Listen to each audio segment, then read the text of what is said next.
Welcome, ladies and gentlemen, to a new episode of the Xbot on episode 52. I'm one of your hosts, Alejandro. With me is the sick one. Paul, hey everybody. I have a voice so deep I could write a country song. Yes. Do you have an idea how you got sick? It's either I went to my wife's brother's college graduation, but I'm also been told that cutting the grass without proper face covering can lead to the pollen getting up in my nose, and I'm prone to getting sinus infections. Because I don't think it's a virus. I think it's just something got stuck in there in the wrong way. But will you get tested just in case? Because I will. We have some tests coming in, but I've been avoiding people just in case. With my wife being the only one, obviously, that lives in my household. But I'm gonna make sure I take a look at it. But by the time they come in, I might actually be done with it. But we'll see. It's a good thing you're going on vacation after, right? Yes, I can get away from all of this. So hopefully I can get better and then leave. So we'll see. It's so funny that you're sick because I think I'm getting sick. My throat is like starting to itch again. So I've been drinking some Delsim. And sponsored segment. Yes. And just been trying to make gargles, just making sure that I try to deal with that as much as possible, because obviously I got the Rona on New Year's Eve, so I haven't been sick since then. So I hope it's not again. I am 3rd times vaccinated, so I'm not too worried about that. I should be covered for at least another 2 more months before I need the 4th shot, if I need it. So yeah, but good thing that after this we get some rest, because next week, since you're going on vacation, we already recorded episode 53, which will be going live at the same time. But before we get a week off too, kind of, because I still have to edit. I still have to edit it. So you don't have to record it, at least. Exactly. We're gonna have to move out the cowbells when we get to episode 54. We're gonna be not used to recording, so getting back into that groove. Yeah. But yeah, this is the Xbot on, our gaming podcast that posts every Wednesday from 2 p.m. onwards, God willing, available on the YouTube channel Escape Media, as well as most audio services around the world, Apple Podcasts, Spotify, and the like. You can find links in the RSS feed at anchor.fm/escape-media. If you enjoy our show, give us a like and subscribe. Paul, without much preamble, so we don't have to dwell on too much because you're feeling a little sick, what have you been playing? Real quick, I'm going to mention our experience and adventures in Destiny 2 lately. Yeah. Which I actually do think might be another reason why I'm feeling like this, because I stayed up for until like 1 a.m. One of them was like 2:45, the one that you weren't there for. So I did that for like 2 days in a row, and I felt terrible. It just progressively worse. Yeah, I lucked out because I was going to be in that one that you were until like 2:45 a.m. because that was the div run that we had scheduled for like a month away, and my grandma had just come back from the US. I needed to go be with her for a little bit, so I was able to like sneak away from that, but then came back earlier, and I was like, I don't want to join. I'm feeling it, because here's the thing, I don't like that raid. That raid sucks. So I really like the weapons that I got from it, but man, it took a toll on me. So I'm back in cooldown for raids, and I know our clan has started listening in on our podcast. So I want to say I love all of y'all. I have a limited amount of energy. Yeah, and I can do raids. Like I can do them many times if it's just the quick runs. Obviously, the last one we did together, we had someone that had not done it, so we were stuck in that encounter, and it's not that I was tilted, it was just too late at night. So eventually when you're too late and stuck in one encounter, you start feeling like the desperation a little bit. So we've seen, like, I mean, the first time I went through that was my first time doing it, so we had to sit down and explain it all, but then we kind of did the chaos method and just blasted through. I think it's just we were getting a few things misdone. It was late. There was a lot of stuff going on against us for that. But anyway, for anybody actually listening, for the clarity side of it, what's the full raid for Garden called? Garden of Salvation. That's Garden the Shadowkeep raid. Frickin' sucks. It's you basically have to fight Megatron at the end, and you're playing like a full tower defense game or something in the process. End. And, so what was your role in that final encounter? Because there's like the runners, there's the builders. We were the runners on the orange side, me and Spartan. Yes, to the So right. we were getting teleported in, taking the motes, bringing them back, and Duncan and Fire, I think, were the builders, and then Ozzy and somebody else that's gonna kick me whenever we're talking to them on the chat. But anyway, they were on the blue side, and it was just we had it. By the end, we were like, we got them to most of the way down. If we got another full 2 towers done, we would have totally cleared them. It's just the fact that we just didn't have the energy by the end of it. And I was like, guys, I can't. Yeah, and the thing is that I've never done that raid without it being a div run. So to me, always trying to do that raid comes with like that extra time of going through all the puzzles you have to do in between to be able to. I hear it's like 4 hours if you do that side. Especially if not many people know what to do. It's like it can be annoying, especially if they also don't know the raid. So when you add the puzzle element plus the encounter, having to learn the encounters, that adds extra. But I can imagine it going quicker if you already know all the encounters. So the only thing you have to learn is like the puzzle on the moment. So and only someone needs to know the puzzle, because then you can just follow along. So but yeah, that just sucked, basically. That's all I was gonna say about that. We're also in the 3rd week of Guardian games, and I'm kind of over Final it week by now. It's tiring. I think that system is totally rigged, and they just wanted Warlocks to win because they haven't won yet. They're the only ones that haven't won yet. So I was like, oh, okay, cool, I'm gonna support my Titan crew, and I was like, oh, okay, so this just doesn't matter. Yeah, to be fair with the Titan, the Titans won the first game. The first one they ever did. Yeah, because no one expected it. Someone found a way to cheese with the Titan, which is like put a exotic that gives you infinite super punch. And I don't remember what the name of that helmet is, but that's how you would get more laurels quicker. So everyone like exploited that, and that's how the Titans got away with it, because people are like, yeah, Hunters got this easy, but then they won the second time. So what else, Paul? All right. Yeah, and then we were playing through Uncharted 2, me and my wife. We just finally beat it. Yeah. And then yesterday she actually asked me like, oh yeah, we can keep playing Uncharted 3, which we had like briefly started the first portion of it, and got into the Syria portion, which was like that touristy Chapter 8 castle area. And then we played through a whole another segment of it, and now we're on the pirate ship area.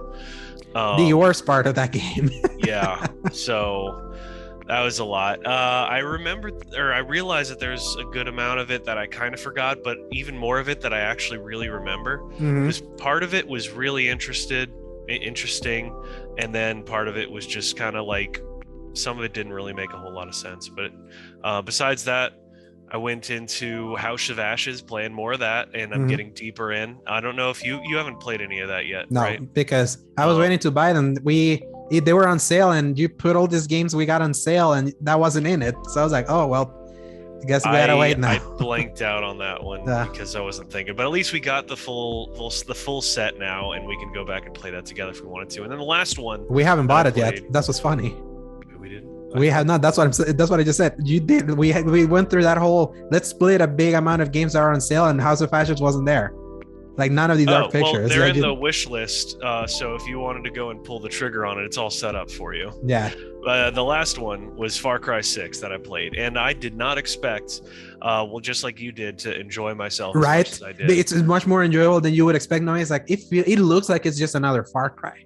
Yeah, it helps that the character you play as has her own identity, which I picked the girl. Yeah, same, Danny. Because I really liked her voice actor. And the shooting was really solid. I actually was just really enjoying clearing out dudes left and right. I realized that it's a little backloaded with content, and if that makes sense, with you have a lot to do and not a lot of good tools to do it. So I felt like I was just kind of hitting a wall, especially with the way some of the enemies were a little bullet spongy. And then I realized how the system works, where you have to just make sure you have armor piercing rounds. And then I went to the final area, Esperanza, early. Very under level, I imagine. I picked up, but that's the fun part, is because it became this really intense game, because the Esperanza area is like locked in, so you can't fly and you can't drive in the proper area. It's like deep, like Dishonored kind of style building, maze-like structure, and so you just work your way through and you take out whatever enemies are kind of in your way while you like kind of clear house to house. And also, I have you noticed how when you're like more in the city areas, it kind of offsets my I hate this tropical setting. It feels like there's like more variety in architecture than I gave it credit for at the beginning, that you were like in that island. I was like, yeah, this is Far Cry 3 again. I was expecting it to be more like that at first, because what was it?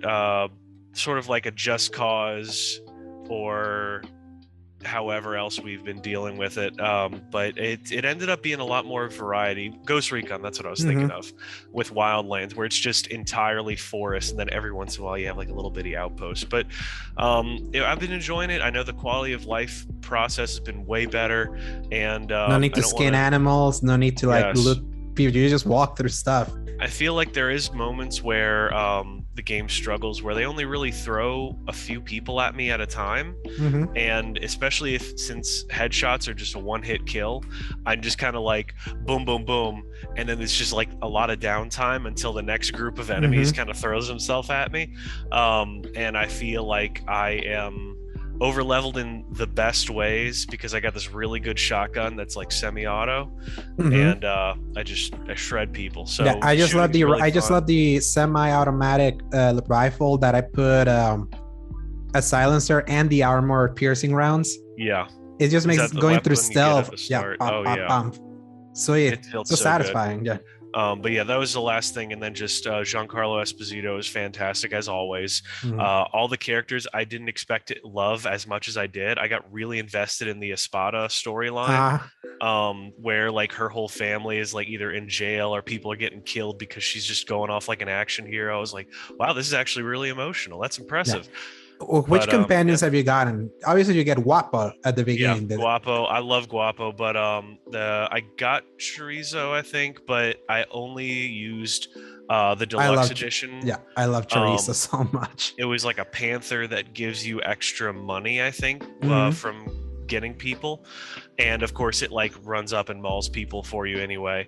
But I feel like Guapo is like my favorite just in concept, because is he technically a gator or a croc? I don't know. Aren't that the same, gators and crocs? No, they are very different, being somebody that lives with gators, and crocs are only like Florida. They are different, but she calls him a croc, but he looks like an alligator. I'm not really sure. Anyway, there's a couple differences, but that overall, I'm really enjoying Far Cry 6, and that's like my game to go to just waste time on. Right. Now, same. What have you been playing? I beat Dark Souls 3. I cannot believe I'm saying that, because I don't know how you did that, honestly. Yes, I did it. And 2 pain points in that game, Pontiff Sullivan and the Dancer of the Borealis, whatever the frick it means. Those bosses really like pushed it for me into really obnoxious territory, but I was able to beat it. And I follow your example of the Greatsword gameplay. Yeah. It's really satisfying, especially when you got the 2-hand and it's the Berserk Greatsword. I love just that attack when you attack it vertically, and then the second attack is like lifting. Yeah, it just trivializes shield enemies that were giving me so much trouble in some areas. And I was like, man, I wish I had known about this Greatsword gameplay. Maybe I would have committed to that kind of style before I went all katana back on Elden Ring. But I was surprised how quickly I beat Dark Souls 3. I beat it under 40 hours. I was like, this wasn't as long as I was expecting.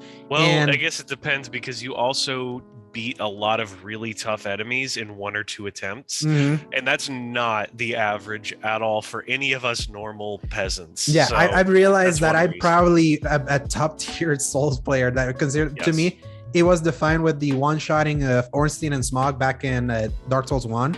And being able to try Radon here, being able to beat Millennia within 45 minutes of just constant attempts. And to me, that blows my mind still.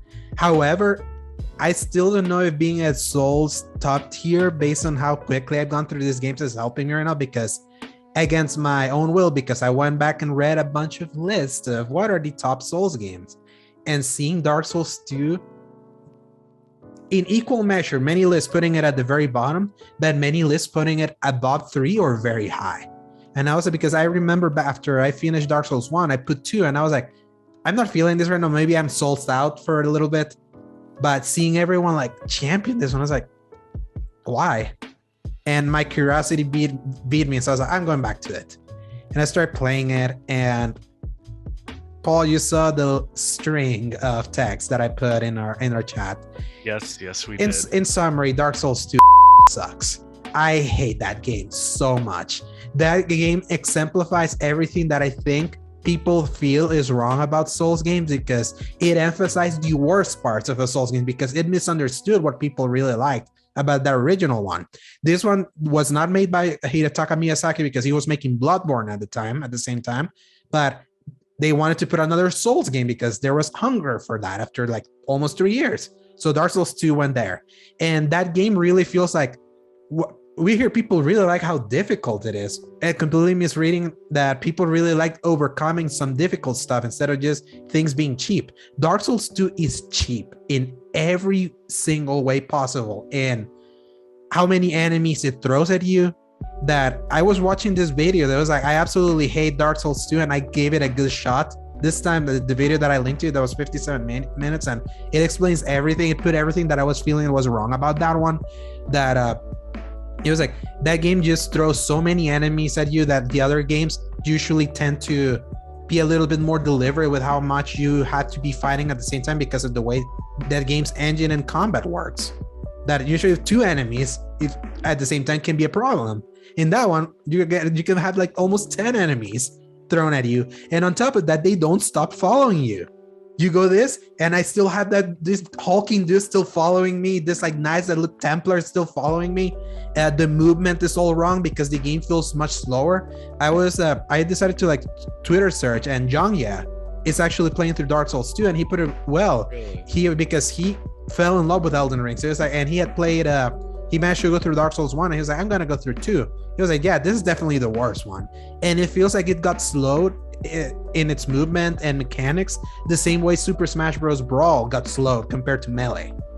I can see that. It's a good comparison. Yes. And on top of that, to me, like the cardinal sin was, I have gotten, especially because on your recommendation, the emphasis on the quick rolling. Because I had played many Souls games with like the slow rolling, like being encumbered and just trying to hope to God's green earth I would be able to just block stuff. It's better to just roll, because the other Souls games have like some key animation frames that can allow you, like if you perfectly time a roll, to evade damage. And unfortunately in Dark Souls 2, there are no iframes like that video shows. So you can still get damaged when you're rolling, and you can still be damaged when you're in the middle of opening something or climbing stairs. It's like, it's incredibly cheap. And in order for you to like bypass that, there is a new stat that you have to like keep climbing, the agility stat. Unless you put that super high, you're not going to be able to play that game like you do 1 or 3 or all the other games that compensate with its rolling. And to me, it's like, I don't understand where the high praise of that game's coming. And I played a lot of it. In fact, I killed one of the big souls, the Rotten, that is in this place called the Black Gulch. There's like this big green place with statues that shoot poison balls at you. And it's like when you're running, it's like you're going through like an Indiana Jones thing that shoots you from left, right, from the front to the back. And then there's like this black gulches that have this hand monsters that can grab you and like crunch you. Then when you're still running through it, you can get invaded twice from like a random NPC that if you're not really quick enough, when you go through the wall of fog that separates you from the boss, they can backstab you in the middle of the animation. When in other games that doesn't happen. And then you have to fight this big hulking monster that's like a bunch of humans like posed together with like this big axe. And he's not that hard to fight, but of course the arena you fight him in is so horrendous because there's like random spots of fire whenever you run. So you're constantly dying if you're badly positioned whenever you're running left and right. I punched my bed so hard in one of like because I got him so close to being killed, and of course I moved slightly behind and I got burned. And on top of that, when you're healing, your character stops moving, takes the thing, then takes the whole chug of the Estus flask. It's like there's just so much slowness that just makes that game so infuriating. And I didn't play it yesterday, so I wonder if I finally got the spell broken for me, because that game is just painful. I don't understand how people really like it. Maybe the elitism that's associated with Souls games was born here. Because there's like, I beat it because it was so hard and I beat that. And to me, the worst part is that the version that I'm playing, this Color of the First Sin that's on PS4 and Xbox One, is harder than the PS3 one that you bought. That's the one that you finished. Now that I went back and see all your trophies, I saw, yeah, you never had Scholar of the First Sin. You played it on PS3. I told you that I didn't. And you were like, maybe it was your roommate that beat it for you. I was like, don't give me that, sir. Exactly, yeah. And then I went back and said, no, yeah, he doesn't have any trophies for Scholar of the First Sin. And I don't think you'll ever play it now because this one's too hard. And I'd rather go back to Demon Souls or even Sekiro. It's like the Dark Souls 2 is just... Now I know that if a Souls game that doesn't have any Hidetaka Miyazaki involvement in it, I'm not playing. He has a special touch that I found in 1. I got to experience like going through 1 and 3 just this year alone. I'm like, yeah, this like 3 is like the cleaner version of 1, but those games have the exact same feel, same stats, same everything. You can play that game with this kind of same strategies. Has a harder bosses, but yeah. So to cleanse myself, after we had we recorded episode 53, which, just to give a preview, so we're talking about the favorite games that we played on the systems we owned. And when I talked about the 3DS, I mentioned Ocarina of Time 3D. Back then, that's not a game I owned. I just played it because someone let me borrow it. And after talking about it, I was like, I'm feeling the itch. I kind of want to go back to Ocarina of Time again. I like playing that game once a year, but I didn't want to play it on Wii again. I found a store that can basically put digital games basically for just a fee. So I took my I took my 2DS and I got Ocarina of Time. I've got Ocarina of Time, Majora's Mask, Link Between Worlds, Metroid: Samus Returns, Mario Mario Kart 7, Super Mario. I wish that existed. New Super Mario Bros. Because there's a lot of piracy down here. Yeah, I was like, that's super illegal, but I wish that that could be. Yeah, so yeah, I went back to play Ocarina of Time 3D in my 2DS because I have a 2DS, even though if it's a 3DS, but the 2DS is like just a clunky piece of garbage hardware, but it plays the games. And I said it in that episode that people have not listened to yet, but I'll say it again. That's the proper way to play Ocarina of Time in modern times. That game looks surprisingly clean for its hardware. It just runs well. It doesn't look like a polygonal nightmare like you could probably see in the Nintendo Switch version if you pay the $50 a year. So I was like, yeah, I'd rather have them here in my 2DS instead of having to pay that fee, because these are better versions of that game because Nintendo didn't really remaster those. Funny you mentioned Ocarina of Time, because didn't they also have the Master Quest system that basically did Scholar of the First Sin? Yeah, I have, and I have Master Quest on the GameCube in that special disc. I have it there. Do you remember what they actually did to change it? Because I just remember being told it was harder. Yeah, it is harder in the dungeons because if the bow is in one area in this dungeon, it's in a completely different area in the other one. So so they just like changed. It's like a remix of the dungeons. But you don't get killed harder. Like you don't get killed much quicker or anything. That's still the same. It's just the actual dungeons became harder. Okay, got it. You need to do a little bit of extra movement. So at least it's there.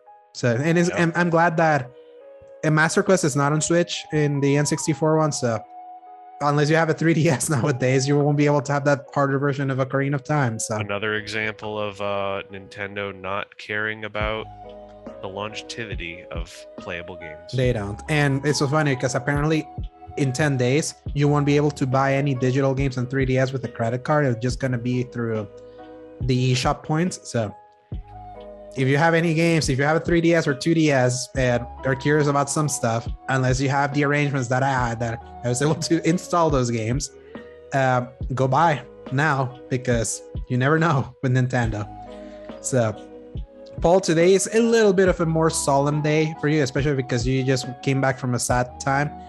For Xbox people, they had some sad news break last Thursday. So no more preamble, Paul. Press X. Some news.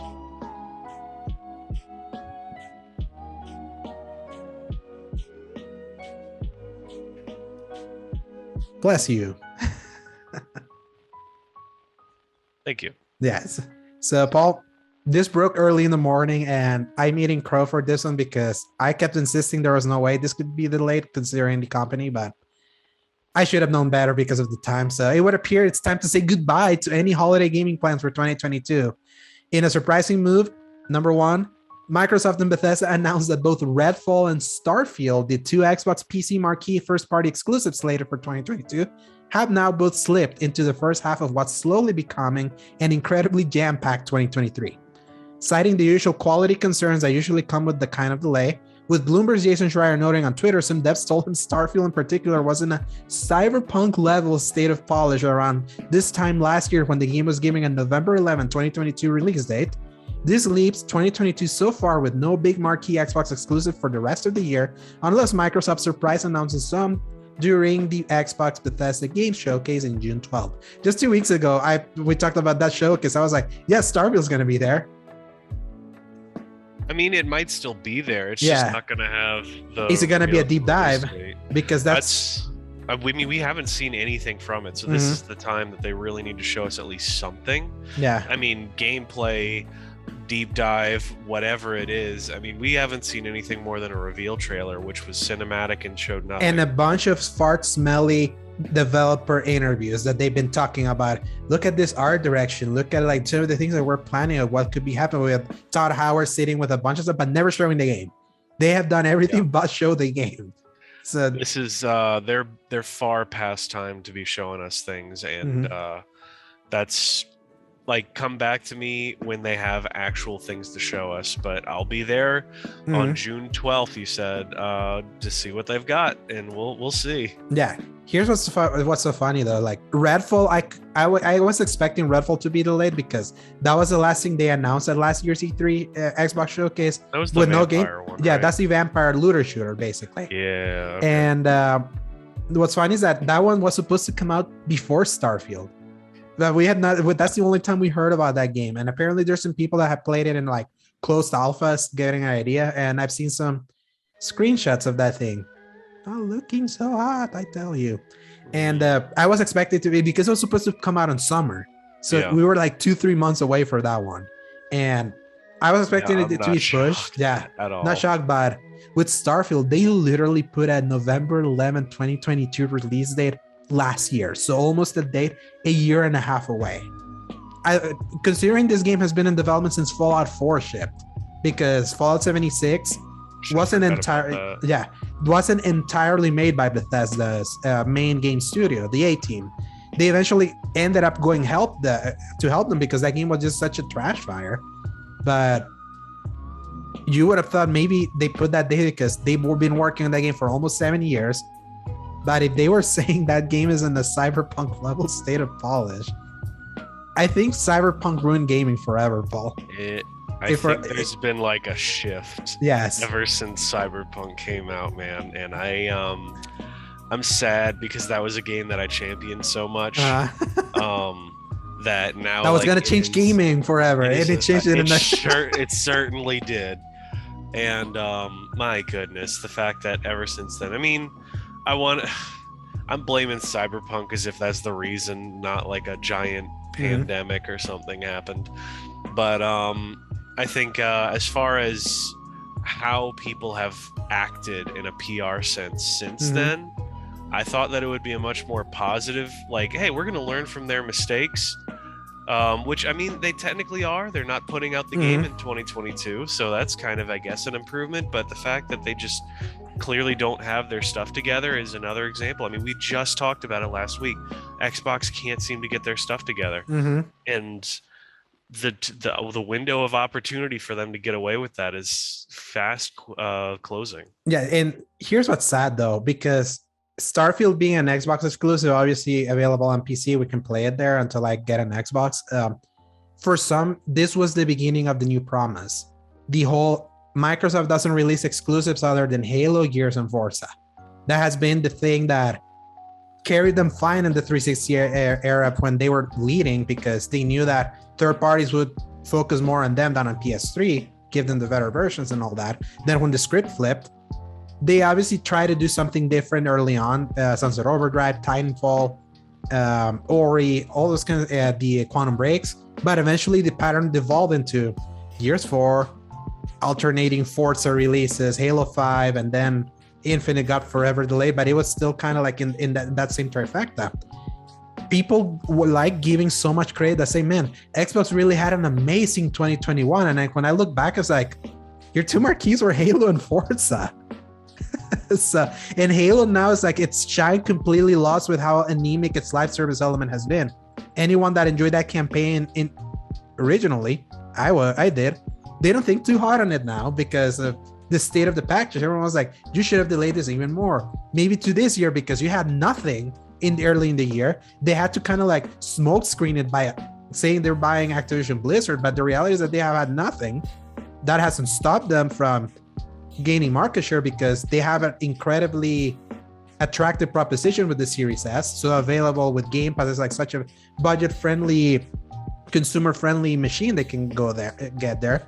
And now this Starfield would have been like the beginning of, maybe this can then lead to Avowed, the Obsidian Skyrim, like that they announced back in 2020. Maybe Everwild, the Breath of the Wild looking Rare game that then we were told that they didn't even know what the game was. They only had the art style. State of Decay 3, despite there being 2 State of Decays before, there were reports that apparently they're still in pre-production.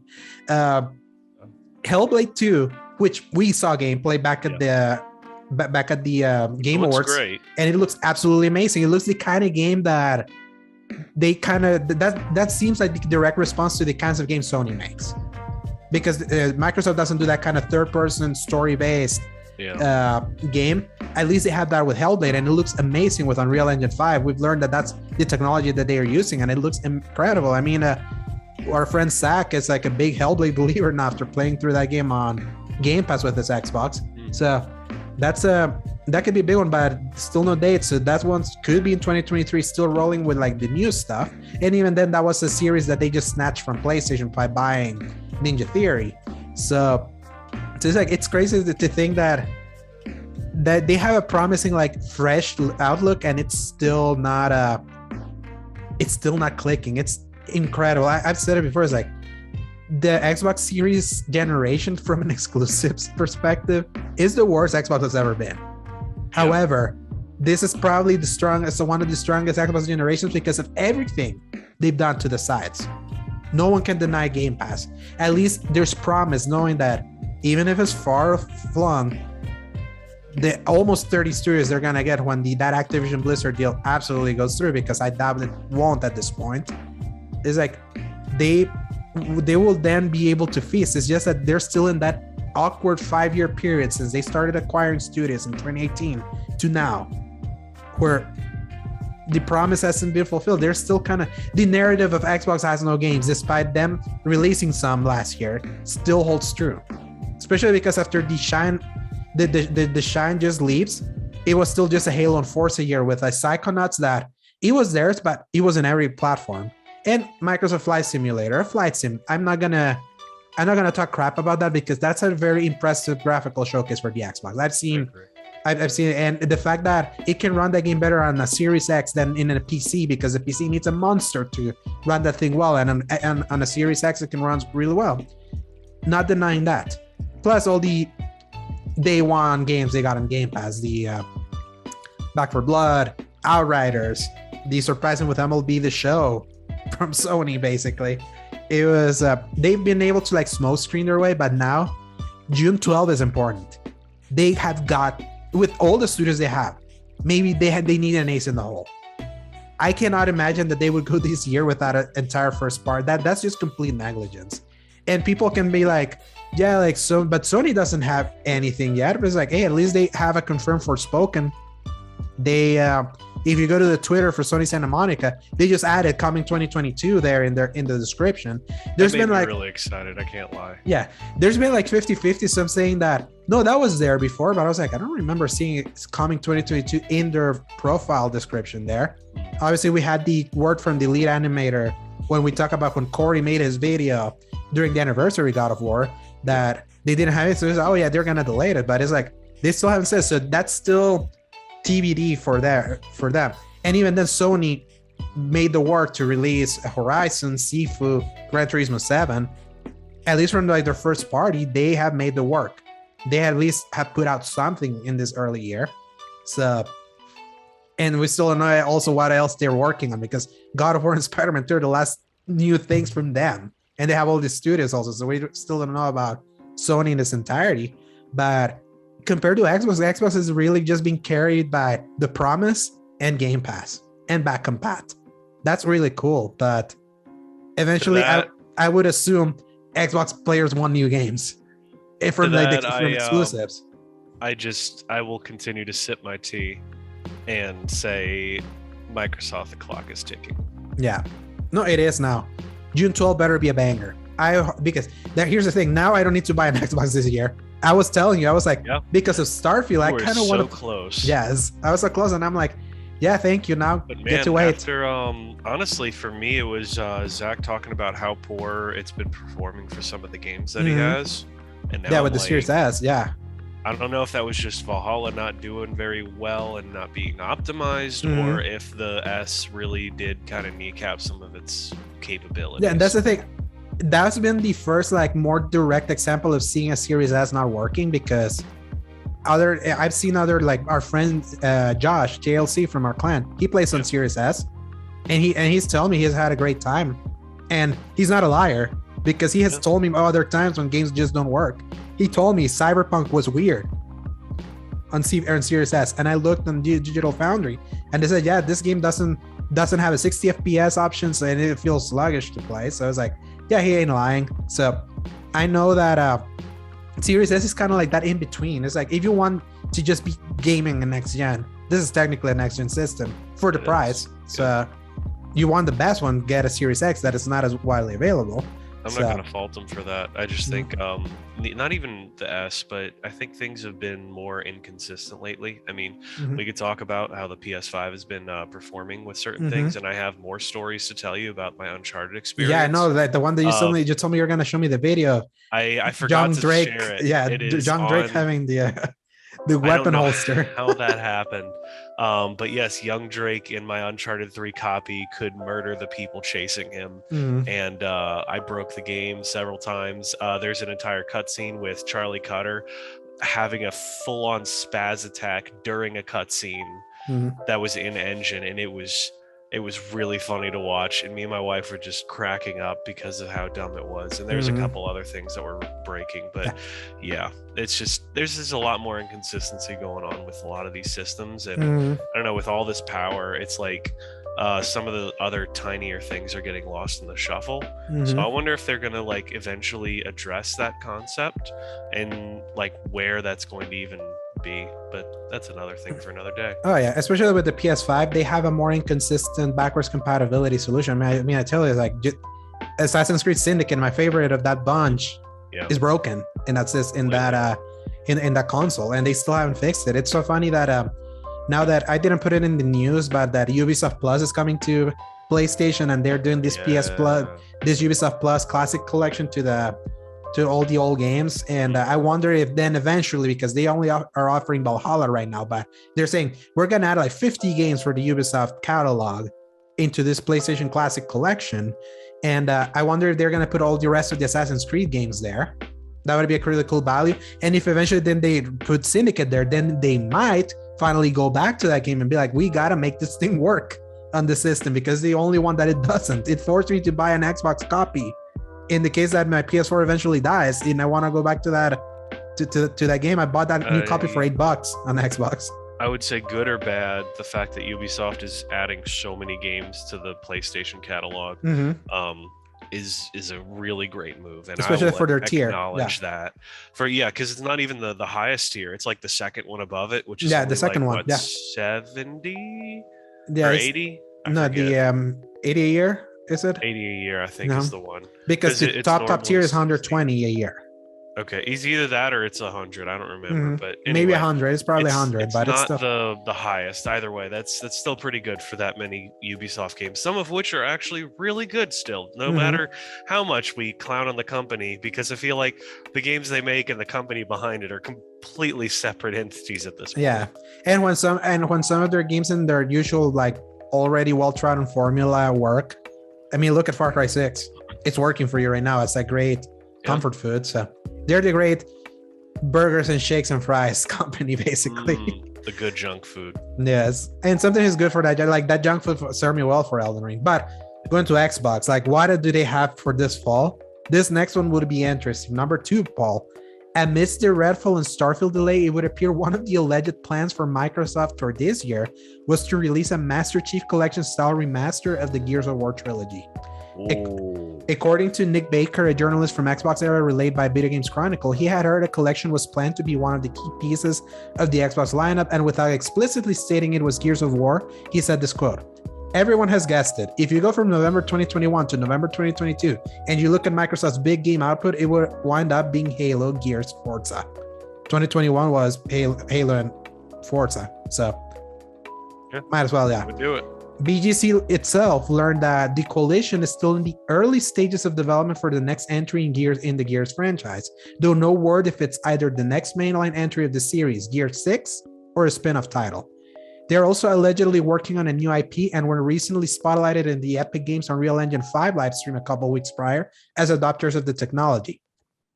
With Gears 5 last released in September of 2019, if the rumors are true on the next big entry is still early, a remastered version of the missing Gears of War games seems an easy way to fill the void and could finally let the entire series be available on PC on a good format.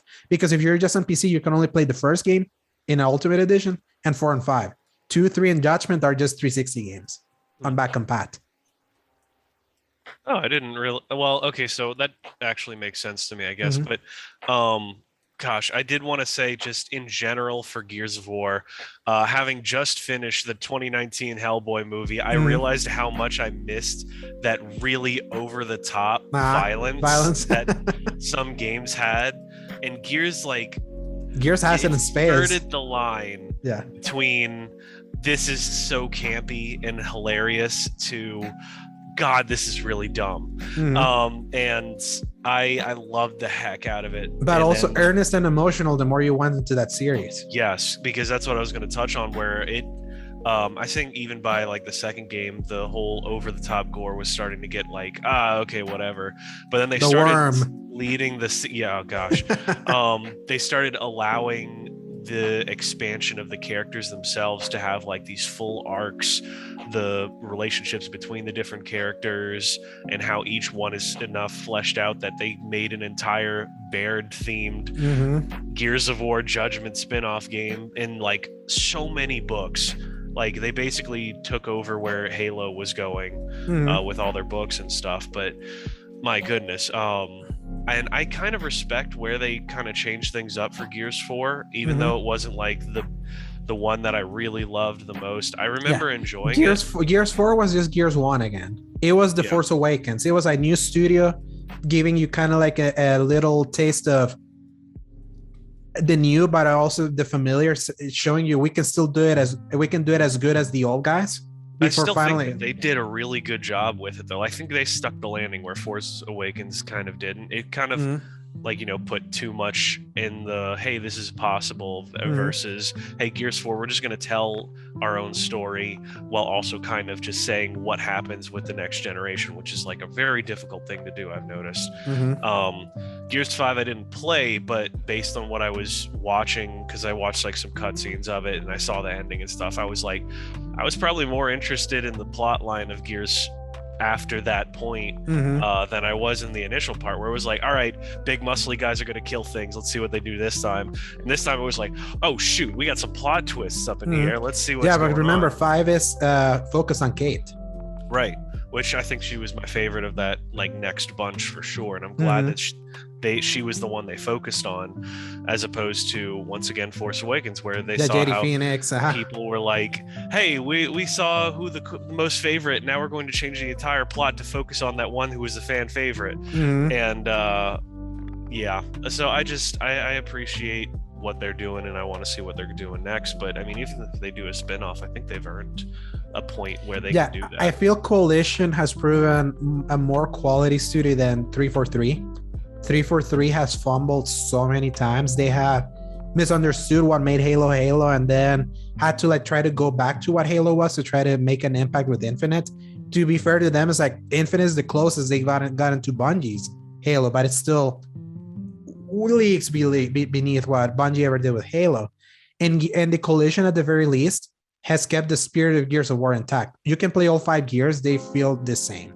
Yeah. They look the same. They haven't had to really reinvent the wheel. 5 reinvented the wheel a little bit by adding open world elements to 2 chapters. You have like this.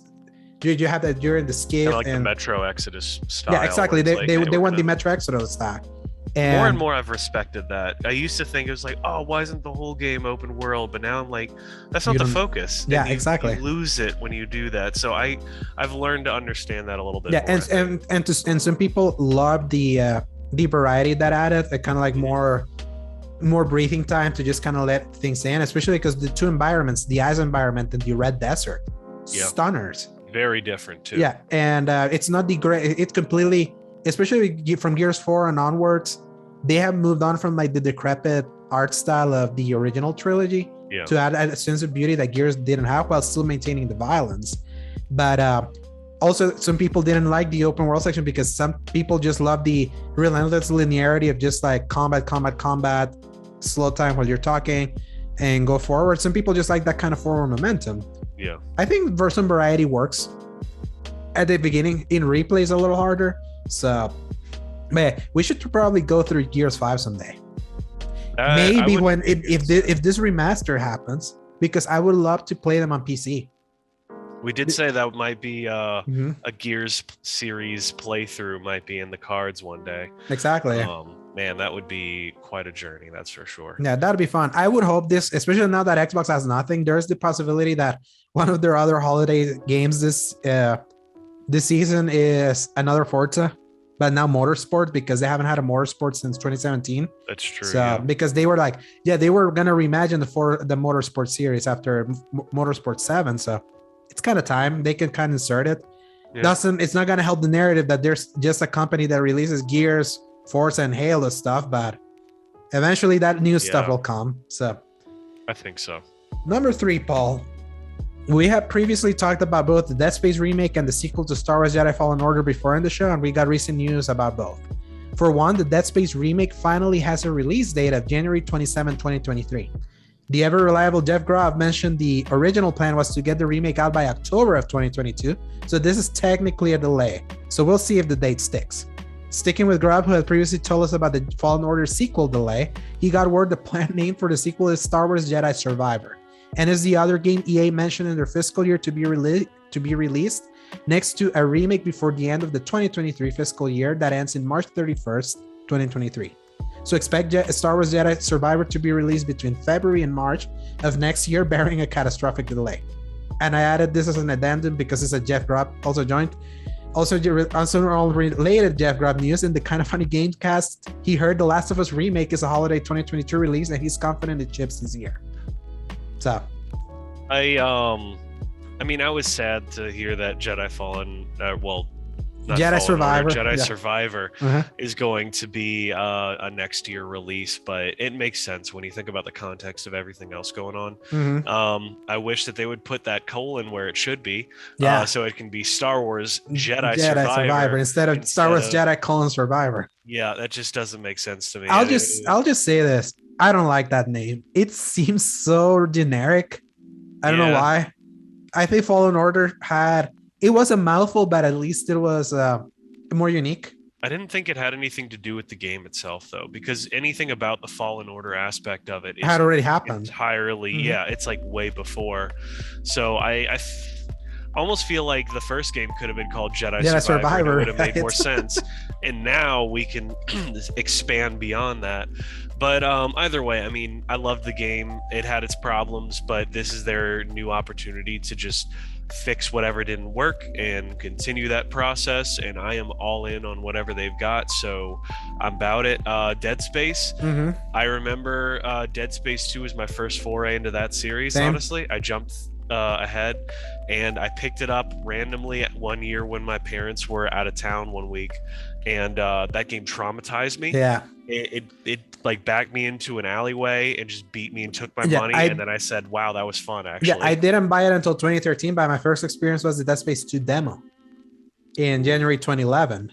And I'll never forget it because it's in this place where it's like this icy, it's like you're in a fridge, where like the bodies are like in stasis, but you're still having the trauma. And I remember you're walking and you see seeing the sketches like how like the monsters pop up, and I had a big sound system, and I remember I was like, oh no, this that game, the scares of that game is not just the visuals, it's just the sound.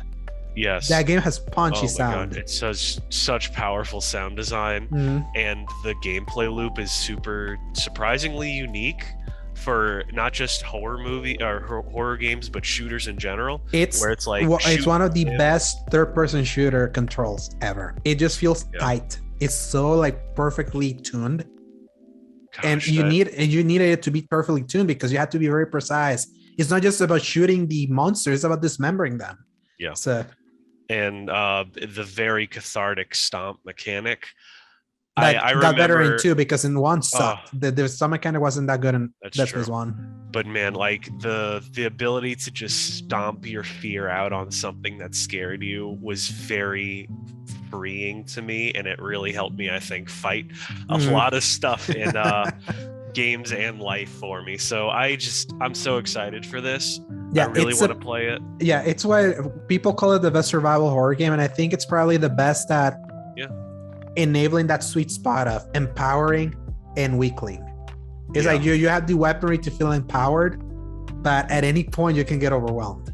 You never feel like you never feel like the late game Resident Evil, like old school Resident Evil 4 and 5, that you can have all this weaponry that where you just feel like a god mowing everything near the end. It doesn't ever get there, but because the game plays so well, I feel they just tuned it perfectly as an action game and as something that can legit put you like on edge.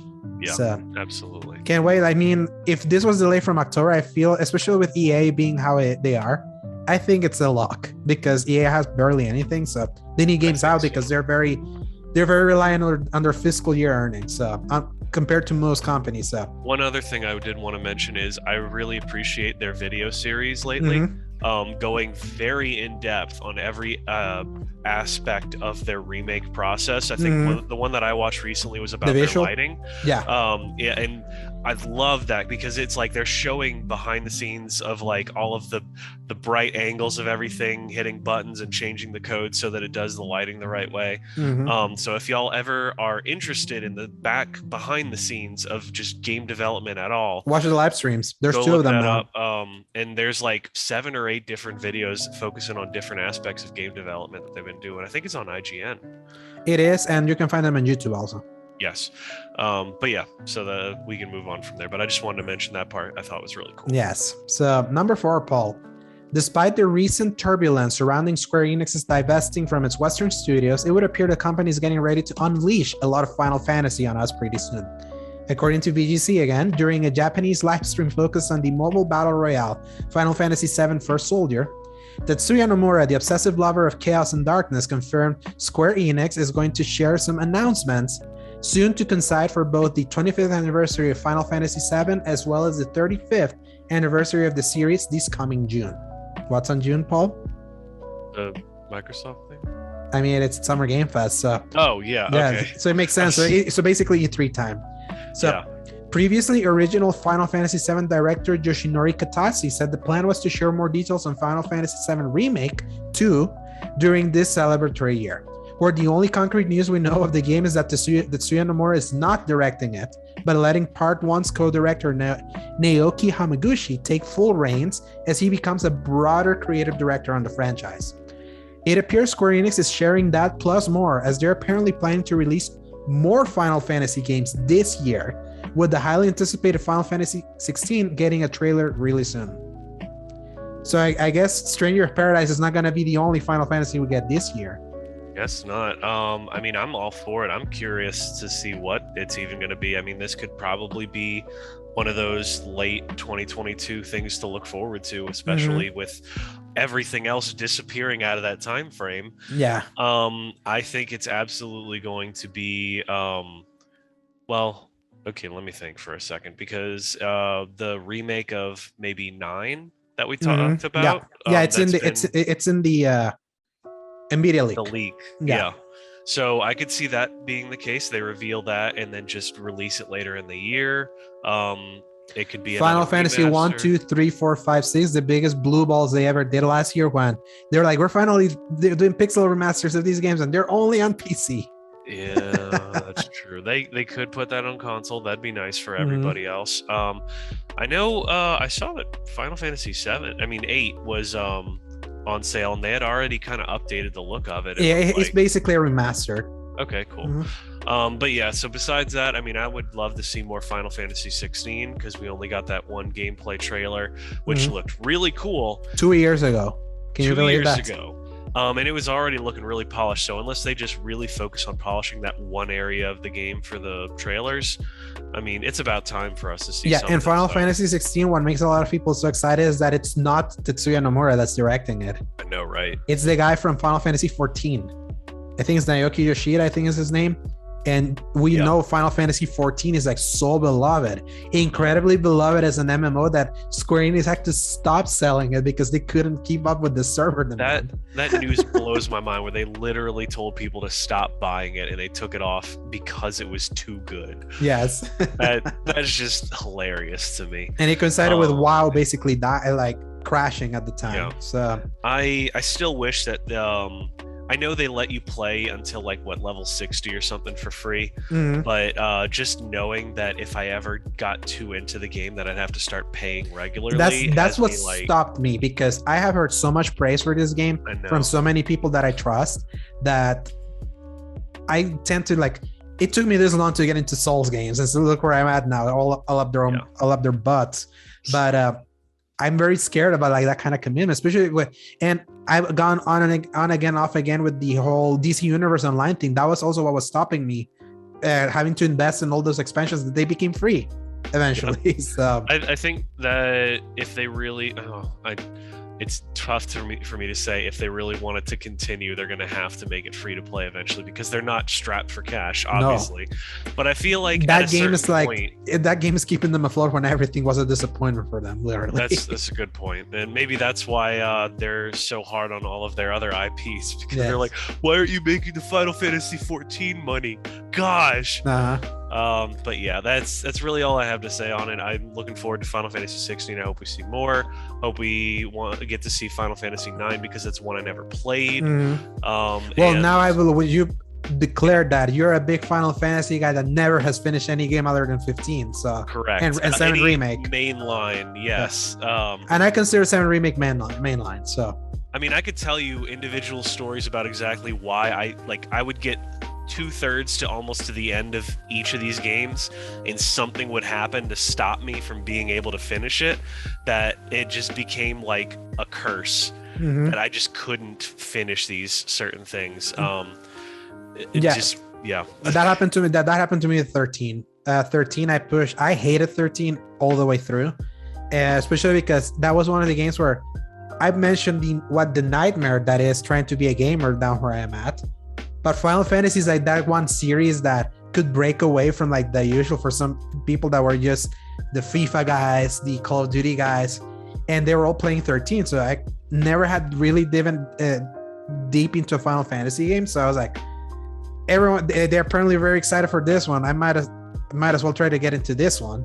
And that game's perpetually in the rarity. It's like difficulty spikes. I will never forget almost breaking my controller fighting Bartantalus. I don't remember what it does. Bartandalus, yeah, Bartandalus from Final Fantasy 13.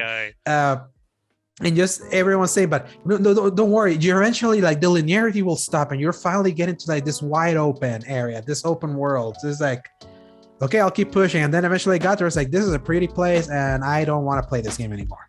So I reached the good part and I was like, I'm 40 hours in, I'm out. I almost had the opposite effect because I really liked how it was simpler and linear, and I really liked the powers that Lightning had. I love the cast. The environments were incredibly beautiful. That game is one of the most beautiful games ever made. Yeah. Even to this day, I think it holds up. And it's on PC. I'm like, it's on both. All three of that trilogy are on Game Pass on PC. So I'm like, should I? That's gonna be a journey for you, that's for sure. And like, I never ended up playing 13.2. I tried to play 13.3 and it had like no emotional love at all in it, while the gameplay I think was technically better by far. Yeah, people like the combat of Lightning Returns, but they don't like the game at all, like story wise, like what it means, even though it's like the only game in modern times that has tried to do Majora's Mask again. Yeah, that's one reason why I hated it. Yeah. It was so anxiety inducing at all times. I just couldn't enjoy it. But yeah, but people really like 2. 13.2 is the one that people really like because it feels like. I can't believe I missed out on that one because I heard such good things about it and I was like, maybe. Yeah, I was like, my hatred for 13 and never beating it.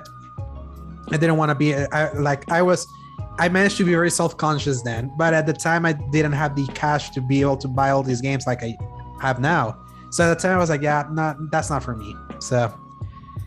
But well, yeah, let's see. I'm just curious if they show anything about Remake 2, they better at least give us a window.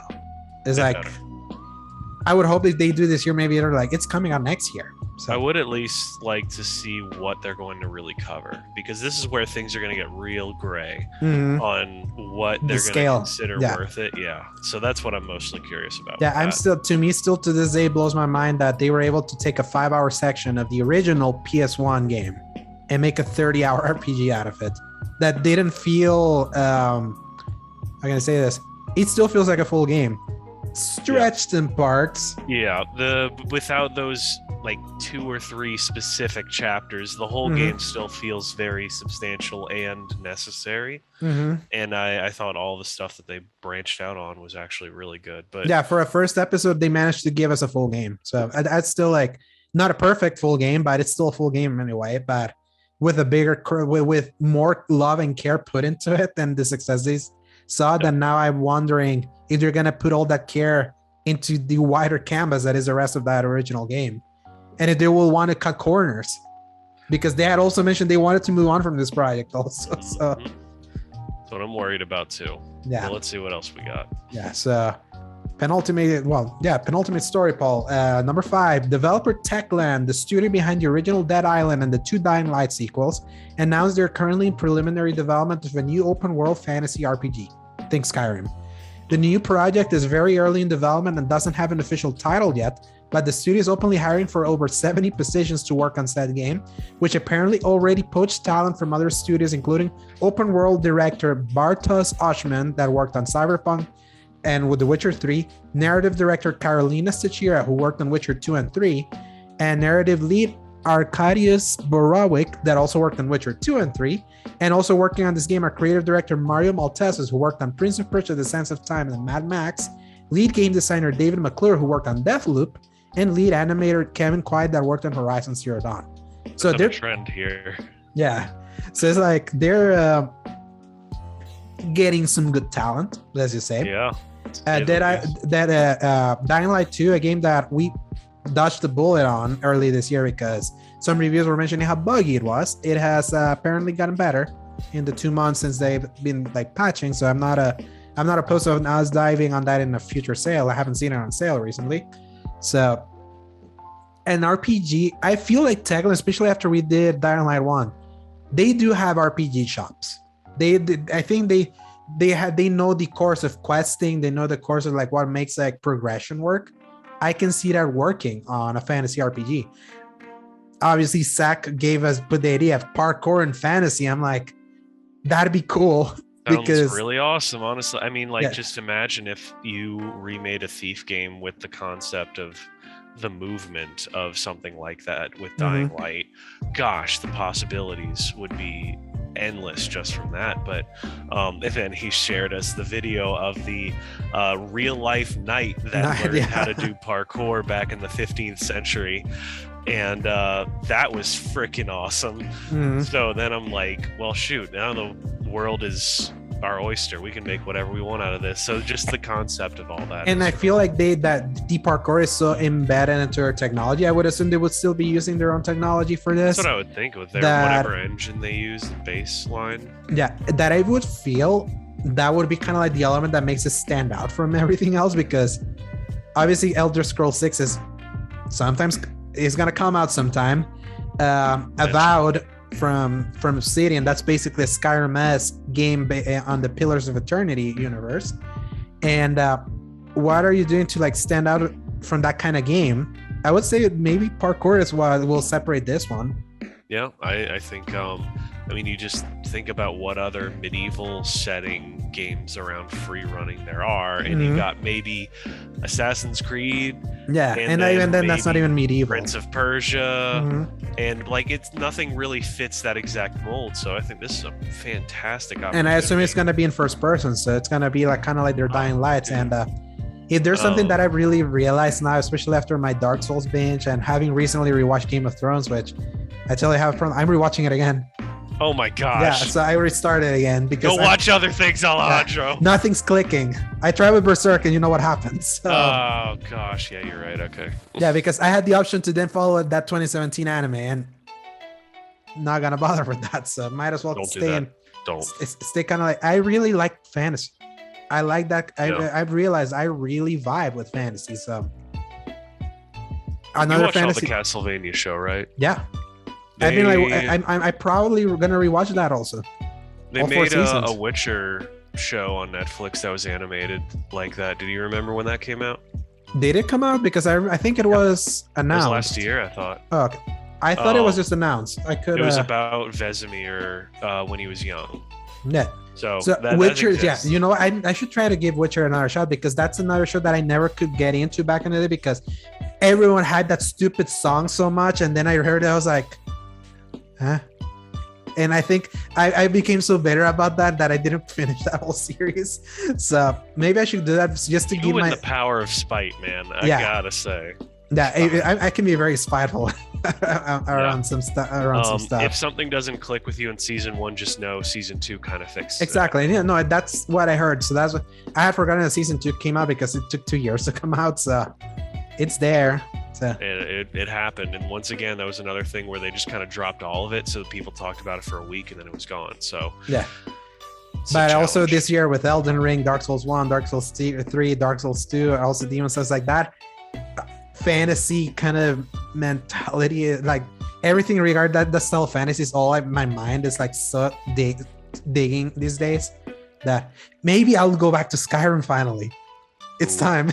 Because I remember I never finished. Is it time? Yeah, I mean, if you can go back to Oblivion. Yeah, and I was enjoying Oblivion a lot. That's what's so funny. I think Skyrim is going to be fine for you. You just got to actually force yourself. You know what I was thinking? That this was the year where I was planning on beating Oblivion, all the 2 Fallouts, and Skyrim in the lead up to Starfield. Now that got pushed, so I got more time. Yeah. So final story, Paul. The desire and alleged existence of a new Silent Hill game has been a topic full of fiery passion and controversy over the past year, and this past week we may have an idea of how Silent Hill may be returning. Last week on Thursday, goddammit, Thursday really had a lot of stuff happening last week. Images that Konami eventually DMCA'd seem to suggest there is a remake in the works for Silent Hill 2, the most celebrated entry in that series. It is said this remake is being worked by Layers of Fear and the medium developer Bloober Team, which, if you remember correctly, last year they signed a strategic cooperation agreement with Konami months after Bloober's CEO claimed it was working on an existing horror IP from a very famous gaming publisher. This remake is said to be part of a grander initiative to bring back Silent Hill, where VGC learned there are multiple Silent Hill projects being made, one being this remake, a full sequel, and an episodic series. And no, Blue Box Game Studios is not working on this. So this is like that moment with Kronk where he's like, it's all coming together. Yes. Because seeing those little details finally seeing that they signed an official agreement. Mm-hmm.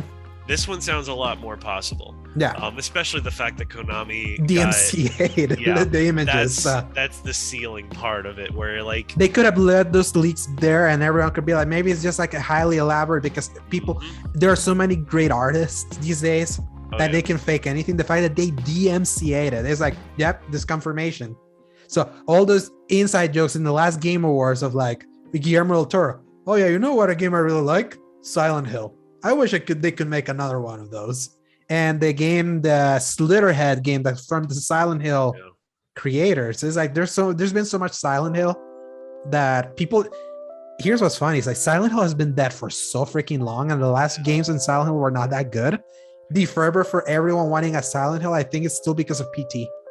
PT really that idea of Kojima doing that, and that's the thing. There's the full sequel and episodic series, so there's like more happening. Who's doing the other stuff? There's a lot going on. Like Silent Hill as a concept is getting not blown out, but there's a lot of feelers going out all at once, it seems. And part of the mystery is, well, why are they doing this all at once? Who's working on what? And why are they all disconnected? And it's very tricky, and it's very frustrating to the point that I don't even want to deal with looking at it. And I think that's the only reason why this whole you don't exactly, you don't want to deal with it because of what happened with stupidity with Hasan Karam and Blue Box Game Studios and the blue balling they did last year. Think, as you mentioned, they're now more confirmed absolutely being scammers. With the scam of like, it's just insane. Like that's still like, that story still to this day blows my mind. But more importantly to me is the whole Sony of it all. That's to me, Sony allowed that whole process. Allowed them to put an app that only plays a trailer, which they don't do for anything else. All of that sounds so weird. It's like they owed him a favor or something. Yes, I know, but it's like, it's still that the day that trailer was gonna come out. Remember? I remember that it was like they put the teaser in their Twitter, and there was like full trailer on the app, and then that app was not working, and there was like, we had to wait like 3 days for them to just put the exact same trailer as shown on Twitter with just the added words. Well, yeah, like a playable prologue coming soon is and to me what's hilarious is that there's still some people that are stupid enough, and I'll reiterate, stupid enough to believe there's more to that, and I feel so bad for them. The people that are still are still drinking the Kool-Aid that there's like that's just an art campaign for an actual Silent Hill. It's just Blue Box obviously we had not heard from them. Then they Hasan Karaman did all these interviews like with like legit outlets, and that made the whole thing even worse, because remember I told you I heard that interview, and that triggered me to no end. Just getting to hear watching it. Oh man, because it was like, I absolutely cannot believe how insane this story is. But I think that just to me just made it funner because Sony allowed it to happen. If they had not happened, it would have been an easy thing to just let go, and a lot of people drank the Kool-Aid on that. So but Silent Hill 2, I've never played any Silent Hill. I actually have Silent Hill 2 and 3 because they're a collection that's on Xbox. I haven't installed it. I haven't played it yet. It's still something that I know the mood will click one day and I'll go try it. But now knowing that there's a remake in the works, maybe you'll just wait there. My furthest ability to handle horror just ended at Dead Space. I can't go any further into it, where Silent Hill is like right on that cusp of you can kind of fight things, but you also kind of need to run away from stuff. And it's just existential enough for me to not be able to explain the crap that goes on in those games that I am just like, you can't do Outlast, right? Yeah, no. Outlast is like a no for you, right? Yeah. I need to be able to fight whatever I'm facing. That's the same reason why I can't play Alien Isolation. That's a game I really want to get into, because so many people champion that game. Such a cool concept, and I'm like, I can't do that to myself. It's so cool every time I look at it, and I could like watch somebody play it, I think, in certain aspects. But for the most part, I'm like, what I always find funny about Alien Isolation is that is the one game where if you read the reviews from the outlets that were US based, they gave it, IGN gave it a 5.9, GameSpot a 6, and Polygon a 6.5. but then all the UK outlets gave it 8s and 9s. And as time has gone by, a lot of people are saying that the US outlets got that game wrong, and that Alien Isolation is one of the best games of the last generation. It's so funny to think that. I don't know if I'd call it best games. I would say maybe best horror games. No, there's some people that say it's one of the best games. Yeah, I mean, power to them. And I mean, that goes to show the diversity and amazing ability for people to take things in different ways. And I love that side of it. But but I just found that so funny. It's like the US sites didn't like it, but the UK sites, everyone else really did. So it was an interesting split in opinion. And then the US ones are the ones people say that they got that review wrong. So maybe we're in such a dry spell right now. I think that's what it made it easier for me to go through Dark Souls, because there's nothing coming out. It's funny because we've bought between the two of us like so many games, different games that we have to play, and not have to, but like have the ability to play. And we're just like, there's nothing to play, guys. And that's the thing, like, because you can have games to play, but sometimes you don't want to force yourself through a game you're not in the mood for. Yeah, because that just kind of ruins your perspective of the entire game. Because Dark Souls was for me like that, and then finally the mood hit. And then you ate that stuff up. I can't see what you responded from Dark Souls 2 with was how I expected you to respond to going back to Dark Souls 1. But I can see like the changes in mechanics and creative design just mar the heck out of Dark Souls 2. Exactly, because Elden Ring is the realization of all the ideas from Dark Souls 1, the Miyazaki games. Yeah. So that's why it's so much easier to go back to those because of that. And then it's funny because Bloodborne coming out right after Dark Souls 2 is like, this game is so much better in every way. It just goes and to I show. fear I can never go back to Bloodborne now, because my style is shield now. I got so used to dodging there, and now I like dodging, but now I like the security of being able to dodge, but also being able to pull a shield just for a quick. It's funny that I used to do that for, like, it was shield or nothing, and I wouldn't even trust the dodges. And now I love dodging so much that I don't use the shield, because I was using magic and sword for so long. And I'm like, oh, I never needed shields to begin with. But I still need to I need to jump that hurdle into a magic build. I don't know why. I hate the idea of doing magic builds and not and running out at the worst part. That's why that's why you really have to invest yourself in that whole FP consumption side of it, allocating a few of your not Estises, whatever they call them in this one. But yeah, it's such a challenge, but it's one of those things that after you put a little bit extra effort in, you're like, oh my goodness, this game is easy now. Yeah. I'm just like, yeah, that's what's so funny. Like, Souls games can become really easy after being so hard. And I think that's what makes them so fascinating to just consume, because then they become so easy. Like my bleeding builds on Elden Ring, and also knowing that you beat so many of them, and I think that's what I tell them. I hate Dark Souls 2, and I'm gonna keep playing. You couldn't allow yourself to let me have played more of something. I know. Still to this day, you haven't beat Elden Ring. So. That is true. And gosh, besides this, what you'd have to beat Sekiro, and I think that's it. Sekiro and Demon Souls. No, actually, if I do Sekiro, I finally you'll be at because the you haven't level.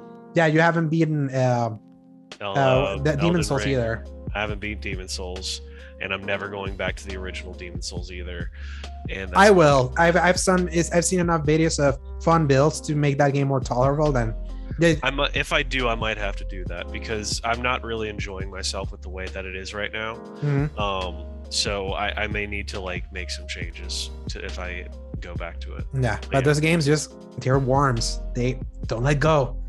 And I kind of want to get to Monster Hunter World again, because there's soulsy stuff in those. Talk about oh gosh, that's a whole another thing entirely. I did buy Iceborne. It was cheap, so. Where can people find you, Alejandro? Yeah, they can find me at _Segovia on Twitter. They can find me at Alejandro Segovia 93 on Instagram, and on my website at thecriticalcorner.com. Now, where can people find you, Paul?